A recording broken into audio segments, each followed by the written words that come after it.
Hey guys, hello everyone, good afternoon all of you. कैसे हैं आप लोग? और आज है 11th ऑफ अगस्त। फ्रेंड्स, जैसा कि मैंने आपसे एक प्रॉमिस किया था कि 9 अगस्त का करंट अफेयर का सेशन मैं आपको अलग से सेपरेट बना के भेजूंगी। आप यकीन कीजिए कि मैंने 10 अगस्त का वीडियो अपलोड किया और मुझे पता नहीं एकदम से नींद आ गई और मैं सोच रही थी कि अभी 1-2 घंटे में करके दूंगी आपको, तब तक आप ये देख लेंगे। मगर मैं जल्दी सोने के कारण, शायद हेडेक भी था तो इसलिए जल्दी नींद आने के कारण आपको 9 अगस्त का वीडियो रात में नहीं डाल सकी, तो इसके लिए एक्सट्रीमली सॉरी। पर वादा है अभी 9 अगस्त का डाल रही हूँ, 10 अगस्त का डाल चुकी हूँ और 11 अगस्त का रात में, यानी कि मैं आपको 9 से 11 के बीच में डाल दूँगी। 9 से 11, 11:30 हार्डली डाल दूँगी मैं आपको। तो 11 अगस्त का आज टू नाइट डाल दूँगी और 9 अगस्त का भी सुन लीजिए। जितना जल्दी हो जाएगा आपका सुन के, उतनी जल्दी मैं आपको यहाँ से वीडियो पोस्ट कर दूँगी। तो दोस्तों, क्यूसीएल को सब्सक्राइब करें, बेल आइकन को हिट कर लें। आप लोगों से मेरी बहुत ज़्यादा रिक्वेस्ट है। साथ ही में एक और बात आपसे कहनी है कि अगर आपको लगता है कि मैं आपके लिए दिल से मेहनत कर रही हूँ, आपके लिए जो कंटेंट आ रहा है वो बेनिफिशियल, हेल्पफुल है, तो प्लीज़ आप वीडियो को लाइक और शेयर भी किया करें और अच्छे कमेंट्स भेजा करें। आप ही कमेंट्स पढ़ के मुझे बहुत खुशी होती है, क्योंकि फील होता है कि हाँ, आप लोग सुनते हैं, आपको अच्छा लगता है, मुझे और अच्छा करना चाहिए कुछ, तो जो मेरा भी लेवल ऑफ मोटिवेशन है वो बिल्डअप होता है, मज़ीद बिल्डअप होता है। तो चलिए एक क्वेश्चन लेते हैं पहला, आज 9 ऑफ अगस्त का, ठीक है, और 11 अगस्त है आज। पहला क्वेश्चन है, हाल ही में किस राज्य सरकार ने ई व्हीकल पॉलिसी लॉन्च की है? हाल ही में अभी किस राज्य सरकार ने e vehicle policy, electronic vehicle policy, यानी इसको कहेंगे ई वाहन नीति, किस राज्य सरकार ने ई वाहन नीति, इलेक्ट्रॉनिक व्हीकल पॉलिसी लॉन्च की है? तो नई दिल्ली सरकार ने। किसने? दिल्ली सरकार ने। आपको जैसा कि पता है, दिल्ली सरकार के इनिशिएटिव काफ़ी अच्छे इनिशिएटिव आते रहते हैं। अभी जो ई व्हीकल पॉलिसी आई, क्या है कि जो भी ई व्हीकल ख़रीदेंगे लोग, जिस प्रकार का भी ई व्हीकल ख़रीदते हैं, उनमें 1,50,000 रुपये तक की सहायता यानी हेल्प की जाएगी दिल्ली गवर्नमेंट की तरफ से। अपार्ट ऑफ दिस कि उनको रजिस्ट्रेशन नंबर जो लेते हैं उस टाइम रजिस्ट्रेशन टैक्स और रोड टैक्स दोनों नहीं देने होंगे। तो ये 3 खास बातें हैं इस इलेक्ट्रॉनिक व्हीकल पॉलिसी यानी ई व्हीकल पॉलिसी की, ई वाहन नीति की, जो अभी दिल्ली सरकार लेकर आई है। कौन? दिल्ली के बारे में सुनिए। अगर इसको राज्य का दर्जा दिया जाता है तो ये देश की राजधानी भी है और इसको यूटी का भी दर्जा हासिल है, आपको पता होगा। तो दिल्ली गवर्नमेंट लेकर आई है अभी। अब ये जो इलेक्ट्रॉनिक पॉलिसी 1.5 लाख तक की हेल्प मिलेगी, 1,50,000 तक की, और साथ ही में रजिस्ट्रेशन टैक्स और रोड टैक्स नहीं देना होगा। इसी के रिलेटेड एक क्वेश्चन बताती हूँ। पहले ईवी चार्जिंग प्लाजा जो खुला था वो कहाँ खुला था? दिल्ली में। ये भी आपको बता था। पहला प्लाज्मा बैंक कहाँ खुला था? नई दिल्ली में। और साथ ही में दिल्ली में आपको तो पता है बहुत सारे इनिशिएटिव लिए गए कोविड-19 के रिलेटेड। इससे पहले डेंगू के और दूसरे मलेरिया के लिए लिए जा चुके हैं। तो अभी कोविड-19 के लिए जो कुछ किया गया रिसेंटली वो जानिए। कोविड-19 के लिए 5T प्लान आया, ऑपरेशन शील्ड आया दिल्ली गवर्नमेंट का, और जो एक आया था all India institute of Ayurveda और दिल्ली पुलिस ने मिलकर एक अभियान चलाया था, कोरोना से जंग, दिल्ली पुलिस के संग, ठीक है। तो ये आयु रक्षा कार्यक्रम चलाया था। तो ये सब किसके इनिशिएटिव थे? दिल्ली के। आपको तो पता हो गए सारे दिल्ली के करंट अफेयर, और अगर कुछ और कमी रह गई हो जो मैंने बताए हैं पिछले वीडियोस में, आप प्लीज़ रिवाइज किया करें। नेक्स्ट क्वेश्चन देखिए, हाल ही में अभी नई इंडस्ट्रियल पॉलिसी किस राज्य सरकार ने लॉन्च की है? हाल ही में अभी नई ई इंडस्ट्रियल पॉलिसी, या कहिए इंडस्ट्रियल पॉलिसी, उद्योग नीति है असल में, ये ई इसलिए नहीं लगाया मैंने, उद्योग नीति इंडस्ट्रियल पॉलिसी है। तो न्यू इंडस्ट्रियल पॉलिसी यानी कि औद्योगिक नीति किस राज्य सरकार ने लाई है? गुजरात राज्य सरकार ने। गुजरात ने उद्योगों के विकास के लिए एक नई औद्योगिक नीति को अभी शुरू किया है, लाया है। ठीक, गुजरात आपको पता है उम्बारे आंगनवाड़ी अनूठी पहल, ये गुजरात में आई थी लॉकडाउन के दरमियान, जब कोरोना वायरस के चलते लॉकडाउन था। और इसके अलावा सोलर टॉप रूफ के मामले में अगर हम देखें तो पूरे इंडिया में नंबर 1 पे रहा गुजरात, सेकंड पे रहा महाराष्ट्र, थर्ड पे Tamil Nadu. Taser gun New York police के पास होती थी और सबसे पहले अगर देश में मिली तो किसे मिली? गुजरात पुलिस को। टेजर गन कहिए या टसर गन। गुजरात में गिरी नेशनल पार्क, एशियाटिक लॉइन के लिए ग्रेट रन ऑफ कच्छ और सरदार सरोवर डैम, नल सरोवर लेक, इतनी चीज़ें हैं गुजरात के अंदर। गुजरात में सुजलाम सुफलाम जल संचय अभियान आया था, ये भी आपको बताया था मैंने, याद होगा। तो ये सारे के सारे करंट अफेयर्स किसके? गुजरात के। ठीक है, याद रखेंगे। Gandhinagar capital, Vijay Rupani chief minister और आचार्य देवव्रत गवर्नर हैं। नेक्स्ट क्वेश्चन है, हाल ही में अमेजिंग अयोध्या नामक एक पुस्तक नवंबर में लॉन्च की जाएगी, इसकी लेखक कौन है? अमेजिंग अयोध्या नामक एक पुस्तक नवंबर में लॉन्च की जाएगी, नवंबर 2020 में इसकी ये लॉन्च की जाएगी, नवंबर 2020 में। इसकी लेखक कौन है? तो इसकी लेखक है मीना राय। कौन है? मीना राय। इसमें अयोध्या के बारे में पूरा वर्णन किया गया है, पूरी कहानी है। और ये अमेजिंग अयोध्या ये बुक है और ये इसका लॉन्चिंग होगी नवंबर 2020 में। नेक्स्ट क्वेश्चन है, हाल ही में अभी सीआरपीएफ के नए निरीक्षक कौन अपॉइंट किए गए हैं? तो बीएस रानीवसी, ये ओडिशा कैडर के आईएएस ऑफिसर हैं। वीएस रानीवसी, एक मिनट, बीएस रानीवसी ये किसके? सीआरपीएफ के नए निरीक्षक अपॉइंट किए गए हैं। कौन बने नए निरीक्षक? तो बीएस रानीवसी, यानी अब ये हेड है, डायरेक्टर जनरल है सीआरपीएफ के। CRPF central reserve police force, CRPF की स्थापना ये 27 जुलाई 1939 को। ठीक, हेडक्वार्टर कहाँ है? न्यू दिल्ली में। तो इतना आप याद रखेंगे। नेक्स्ट क्वेश्चन सुनिए, हाल ही में अभी आईसीसी T20 पुरुष वर्ल्ड कप का आयोजन होगा। इस 2021 में आयोजित होने वाले वर्ल्ड कप की मेज़बानी कौन करेगा? क्वेश्चन दोबारा सुनिए, 2021 में आईसीसी T20 पुरुष वर्ल्ड कप का आयोजन होगा। इसकी मेज़बानी कौन सा देश करेगा? तो अपना देश भारत। आईसीसी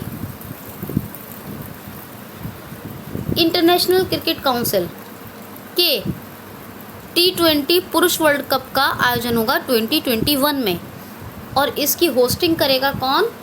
तो इंडिया, अपना देश भारत। और 2020 में भी होगा एक T20 वर्ल्ड कप का आयोजन, जो 2022 वाले 21 वाले का तो ये करेगा अपना देश भारत, और जो 2022 में होगा पुरुष वर्ल्ड कप उसकी मेज़बानी कौन करेगा? तो ऑस्ट्रेलिया।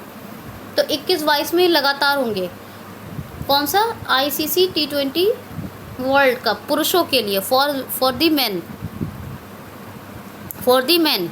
ठीक है, याद रखना है। आईसीसी इंटरनेशनल क्रिकेट काउंसिल, इसकी बात करें तो 1909 में स्थापना हुई। और इंटरनेशनल क्रिकेट काउंसिल के अभी नए कौन बन गए हैं आपको पता है? अब कौन है चेयरपर्सन? कौन है? मैंने अभी बताया था थोड़े दिन पहले ही, याद कीजिए। और सीईओ कौन है? तो मनु भंडारी। और अभी उनका नाम बताया, और बहुत ही मतलब आसान नाम है, आपको याद हो गया होगा।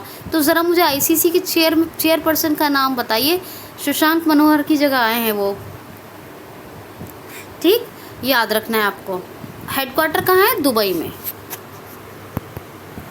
अच्छा फ्रेंड्स, एक बात सुनिए, ये जो भी 8 अगस्त को भारत छोड़ो आंदोलन के दिवस के उपलक्ष्य में मनाई गई थी 78th एनिवर्सरी थी। क्या थी? 78th anniversary. तो 78वीं वर्षगांठ थी। कौन सी? 78वीं वर्षगांठ। ठीक है, याद रखना है आपको 78। अभी उसको क्रांति दिवस आपको सब कुछ बताया है मैंने, वो तो आपको कल बताया था, लेकिन इतना बताना ज़रूरी था कि 78 यानी एनिवर्सरी 78वीं वर्षगांठ थी। नेक्स्ट वन इज़, हाल ही में अभी किसानों के लिए कैशियो ऐप किस राज्य सरकार ने लॉन्च की है? कैशियो ऐप तो कर्नाटक स्टेट गवर्नमेंट ने। देखिए दोस्तों, इतना अच्छा होकर मैं आज आपको रिवाइज ना करवाऊँ, क्योंकि 11 अगस्त का भी करंट अफेयर मुझे अभी डालना है ना। शाम तक जब आप लोग ये देख लेंगे, थोड़ा गैप लेके, तो मैं शाम में डाल दूँगी। शाम मतलब वही रात में थोड़ा सा लेट से। तो इसलिए अगर मैं आपको रिवाइज ना करवाऊँ, बस थोड़ी सी बातें बता देती हूँ। 2 तरह के नए डांस याद रखिए। एक याद रखिए पहले तो यक्षगढ़ डांस, ये फेमस है वहाँ पर। ठीक है, एक 18 जून को मास्क दिवस भी मनाया गया था। बाकी मैंने आपको सब कुछ बताया है। और हुबली में एक प्लाज्मा थेरेपी से ठीक हुआ था पेशेंट, कोविड-19 का पहला पेशेंट, वो भी आपको बताया था। सब वर्ल्ड का सबसे लार्जेस्ट प्लेटफॉर्म बन रहा है, वो भी बताया। और बाकी तो सब बताती रहती हूँ, तो अब मैं ज़्यादा रिवाइज ना करवाऊँ और अच्छा होगा कि आगे बढ़ जाऊँ, है ना, क्योंकि आज का भी तो पढ़ना है ना। आज मान लीजिए आज भी कोई क्वेश्चन है कर्नाटक का, तो फिर से मुझे बताना होंगे आपको सारे करंट अफेयर्स, तो अभी रिवाइज नहीं करते हैं, थोड़ा सा बता दिया है। नगर, बस ये सुन लीजिए, नेशनल पार्क नगरहोल, अंशी, कुद्रेमुख, बांदीपुर और बनरकाटा, ये हैं national park. Capital Bangalore, Vajubhai वाला गवर्नर हैं और chief minister VS. Yediyurappa. Next question है, हाल ही में सुनामी तैयार गांव का दर्जा किस राज्य के गांव को दिया गया है? तो ओडिशा के 2 गांव को मिला है दर्जा। किसके? सुनामी तैयार। अभी ओडिशा की बात की थी थोड़ी देर पहले ही। अब ओडिशा के 2 क्वेश्चन हो गए, तो बात कर लेंगे ओडिशा की। बहरहाल ये सुनामी तैयारी, सुनामी का कोई खतरा होगा तो ये पूरी तरह से लड़ने के लिए तैयार हैं। उड़ीसा के 2 गांव को सुनामी तैयार का दर्जा दिया गया है, मतलब इनकी तैयारी अच्छी है। उड़ीसा का तो आपको पता ही है, सतकोशिया और सिमलीपाल और भितरकनिका, ये सब है। चिल्का लेक, ये सब है उड़ीसा में। व्हीलर द्वीप, जिसका नाम अब क्या है? APJ अब्दुल कलाम द्वीप। मो जीवन, मो प्रतिभा, ये इनिशिएटिव आए। और इसके अलावा हीरो 2 अवार्ड मिला, पेटा ने दिया था ओडिशा के चीफ मिनिस्टर को। सबूज पहल आई। रज पर्व या रजा पर्व के नाम से एक फेस्टिवल मनाया जाता है वहाँ। तो ये कुछ इंपॉर्टेंट करंट अफेयर से याद रखिए, बाकी रिवाइज कर लीजिएगा। या कोई क्वेश्चन आते रहते, वो तो मैं बताती रहती हूँ। जब ये छूट जाता है करंट अफेयर सैटरडे संडे को, तो ज़्यादा जो रिवीजन में कम फोकस करती हूँ मैं। सैटरडे को ही छूटता है, संडे को तो इस बार इसलिए छूटा क्योंकि वो थोड़ा एडसेंस की प्रॉब्लम थी, तो मैंने ईमेल करने और बातचीत करने में रह गई मैं, तो इसलिए नहीं आपको संडे का करंट अफेयर मिल पाया था। यही वजह थी बस, इसलिए लेट किया है। तो चीफ मिनिस्टर कौन होते हैं उड़ीसा के? नवीन पटनायक। ये किसके बेटे हैं? विजू पटनायक, इनके फादर का नाम है, क्योंकि उनके ऊपर एक बुक आई थी जो मैंने आपको बताई थी, इसलिए बता रही हूँ। अच्छा, उड़ीसा की बात करें तो गवर्नर कौन है? गणेशीलाल भुवनेश्वर इसकी कैपिटल है। और इसका उड़ीसा का पुराना नाम कलिंग था, आपको बताया था मैंने। कलिंग स्टेडियम में हॉकी गेम्स हुए थे ना लास्ट ईयर, उसी से याद रखिए, कलिंग था मतलब was, old name was Kalinga of Odisha. Next question है, हाल ही में अभी मोजाम्बिक को कोविड-19 के चलते 250 मिलियन US$ का ऋण किस बैंक ने दिया है? तो एक्सिम बैंक ने। ये बस बता दे रही हूँ, याद क्वेश्चन ले लिया है मैंने, वरना मैं छोड़ रही थी इस क्वेश्चन को। तो 250 मिलियन US$ का एक लोन दिया है एक्सिम बैंक ने, export import bank of India ने। 1982 में स्थापना हुई थी इसकी, और जो है इसका हेडक्वार्टर मुंबई में है, तो ये याद रखें आप। मोजाम्बिक ये कंट्री है, इसकी कैपिटल क्या है? मपूतो। ये भी याद रखिए। अच्छा, मोज़ाम्बिक की करेंसी क्या है? करेंसी मुझे बताएंगे आप लोग, कोई बताए तो बहुत अच्छा होगा मुझे, प्लीज़। ठीक, तो ये याद रखिए। चले आगे थोड़ा सा और बता देती हूँ, तो एक दो क्वेश्चन और। क्वेश्चन सुने, हाल ही में अभी काउकासिस अभ्यास, काउकाज एक्सरसाइज या काउकासिस एक्सरसाइज, इसको कहेंगे काउकासिस प्रैक्टिस कह लीजिए, ये तो नहीं कह सकते, अभ्यास है ना, एक्सरसाइज कहेंगे। तो काउकासिस एक्सरसाइज, इसका आयोजन कहाँ होगा? तो रशिया में। ये बहुपक्षी यानी एक मल्टी कंट्रीज़ इसमें पार्टिसिपेट करेंगे, जिसमें अपना देश भारत, ईरान, चीन, पाकिस्तान, बहुत सारे देश हैं जिसमें पार्टिसिपेशन करेंगे। ठीक है, तो ये रशिया में होगा काउकासिस, काउकासिस एक्सरसाइज या अभ्यास हिंदी में कहें तो। रशिया में पूरल के पहाड़ और माउंट अल्बरस, बरखोयास्क सबसे ठंडा स्थान, और डाइट पार्लियामेंट है रशिया की, मॉस्को कैपिटल है, रशियन रूबल करेंसी है, मिखाइल मिशूस्तिन प्रधानमंत्री यानी प्राइम मिनिस्टर, और व्लादिमीर पुतिन 2036 तक रहेंगे, लगभग 2036 के मिडिल तक ये प्रेसिडेंट ऑफ रशिया है। तो ये सब याद रखिए, थोड़ा जल्दी ही करवा रही हूँ मैं आपको। तो नेक्स्ट क्वेश्चन है, हाल ही में अभी पीएनबी हाउसिंग फाइनेंस के नए अध्यक्ष कौन बनाए गए हैं? तो हरदयाल प्रसाद। ठीक है, अब एमडी एंड सीईओ है पीएनबी हाउसिंग फाइनेंस के। नेक्स्ट क्वेश्चन सुनिए, हाल ही में अभी कैपिटल इंडिया फाइनेंस के नए एमडी एंड सीईओ कौन बनाए गए हैं? तो हर्ष कुमार भनवाल।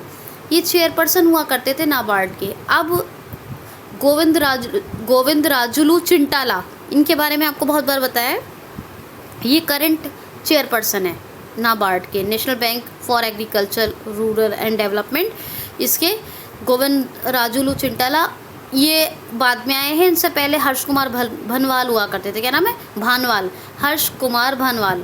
तो ये अभी कैपिटल इंडिया फाइनेंस के नए एमडी एंड सीईओ बना दिए, यानी एमडी एंड सीईओ बना दिए गए हैं अब, या प्रेसिडेंट कहेंगे, प्रेसिडेंट बना दिए गए हैं। 12 सीईओ है, इतना याद रखिए, जो मैंने पढ़ा है सीईओ है। ठीक, याद रखना है आपको। क्वेश्चन सुनिए, हाल ही में अभी कौन सा देश तजाकिस्तान के आधे हिस्से पर अपनी दावेदारी साबित कर रहा है? कौन सा देश तजाकिस्तान के आधे हिस्से पर अपनी दावेदारी साबित कर रहा है? तो चाइना। चीन कह रहा है कि जो बामीर रीजन है तजाकिस्तान में, वो 45% रीजन होता है, कम से कम 45% एरिया कवर हो जाता है तजाकिस्तान का। तो इस बामीर रीजन पर मेरा अधिकार है, क्योंकि ये हमारी जगह है, हमारा मतलब ये जो रीजन है वो हमारा है।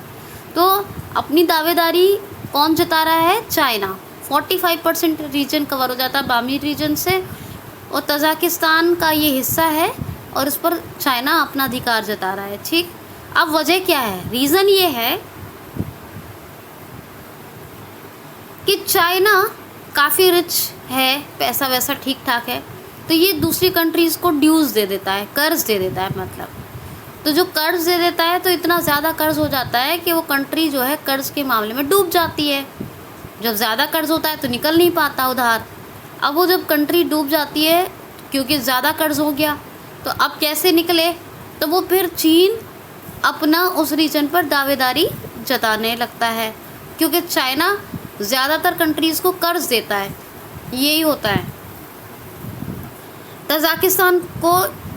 तजाकिस्तान पे चाइना का बहुत सारा कर्ज है, तो इसीलिए अब तजाकिस्तान अदा नहीं कर पाया होगा, तो इसीलिए चाइना अपना राइट बता रहा है ये बामीर रीजन पर, और ये बहुत बड़ा हिस्सा है तजाकिस्तान का। तो दोस्तों, जो मुझे लगता है कि वो कर्ज़ वाला मसला, क्योंकि ज़्यादातर कंट्रीज़ को ड्यूज़ देता है, तो ऐसा होगा। लेकिन जैसा पढ़ा है वैसा बताया है आपको, ज़्यादा तो कुछ पता है नहीं, जो एक रीज़न पढ़ा वो बताया है। क्या है कैपिटल तजाकिस्तान की? दुशानवे। तजाकिस्तान की करेंसी क्या है? सोमुनी, तजाकिस्तानी सोमुनी। और इमोमाली रहमान है president of Tajikistan. Next question सुनिए। हाल ही में अभी ऑनलाइन शिक्षा के लिए किस राज्य सरकार ने गूगल के साथ समझौता किया है? तो महाराष्ट्र गवर्नमेंट ने। ऑनलाइन एजुकेशन और ऑनलाइन क्लासेस के लिए महाराष्ट्र ने गूगल के साथ एक एग्रीमेंट किया है। गूगल के मदद से ऑनलाइन क्लासेस यानी ऑनलाइन एजुकेशन देगा महाराष्ट्र के बहुत सारे मैंने फैक्ट्स आपको बताएं, प्लीज़ रिवाइज कीजिए। लोनार झील भी महाराष्ट्र में है, याद रखिएगा। ये लेक है महाराष्ट्र में एक, लोनार झील। और सारे करंट अफेयर बताएं। फ्री हेल्थ इंश्योरेंस अपने सिटीजन्स के लिए। शिवाजी इन साउथ ब्लॉक वाली बुक किसने लिखा है, सारा कुछ बताया आपको। दीपांकर दत्ता जी, तो आप रिवाइज कीजिए प्लीज़। नेक्स्ट क्वेश्चन है, शहीदों के लिए, भारत के शहीदों के लिए स्मारक का निर्माण करवाने की घोषणा किस देश ने की है? तो भारतीय शहीदों के लिए, भारत के शहीद जवानों के लिए स्मारक के निर्माण की घोषणा की है किसने? बांग्लादेश ने। 1971 में जो इंडिपेंडेंस के लिए जो विद्रोह हुआ था बांग्लादेश के लिए, मतलब जिसका जो स्वतंत्रता संग्राम हुआ था 1971 में, उसमें जो भारतीय सैनिकों ने साथ दिया था, तो जो भारत के जो जवान शहीद हुए थे उन्हीं के लिए एक स्मारक, एक मेमोरियल बिल्डिंग बनवाने की घोषणा की है बांग्लादेश ने। बांग्लादेश की कैपिटल क्या है? ढाका। करेंसी टका, ढाका। याद रखना है आपने। प्रधानमंत्री कौन होती है? शेख हसीना। और प्रेसिडेंट कौन होते हैं? अब्दुल्ला हमीद कहिए, अब्दुल्ला हमीद, या HA है तो हामिद भी पढ़ सकते हैं, ठीक। बांग्लादेश की बहुत सारे करंट अफेयर्स मैंने आपको बताए हैं। डिजिटल हार्ट भी लॉन्च किया गया था अभी, बलि देने वाले पशुओं के लिए, खिलाड़ियों के लिए कौन सा ऐप आया, सारी चीज़ें मैंने आपको बताई हैं। प्लीज़ आप रिवाइज़ कीजिए। ये 9 अगस्त के सिलेक्टिव क्वेश्चन थे। 11 अगस्त के करंट अफेयर में रात को मिलेंगे।